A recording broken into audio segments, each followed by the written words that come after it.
Un grand homme est parti, un baobab est tombé. Le sénateur Daikolo Dajsala est mort. Le natif de Ngoudjé, dans le département du Mayokani extrême nord du Cameroun, est emporté dans les premières heures de ce mardi 9 août 2022 au centre hospitalier des urgences de Yaoundé des suites de maladies. L'ancien ministre des Postes et Télécommunications est un homme politique au parcours riche et diversifié.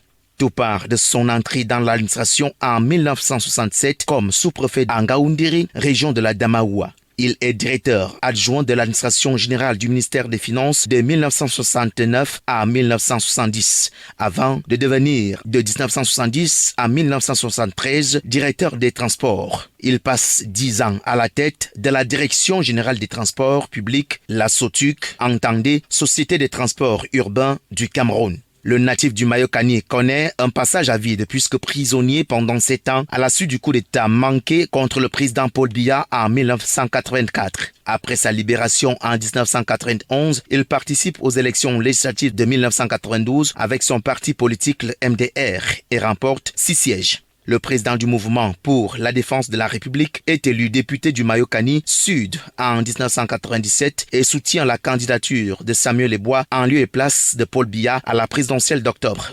1997.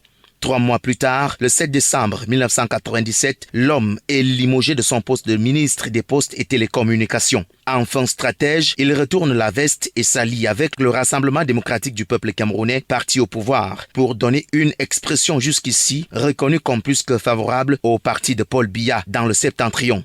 Il bénéficie par ailleurs de la nomination présidentielle comme sénateur en mai 2013 pour après être élu secrétaire du Sénat le 12 juin de la même année. En rappel, l'ancien membre du Conseil constitutionnel est né le 15 avril 1943 et meurt à l'âge de 79 ans.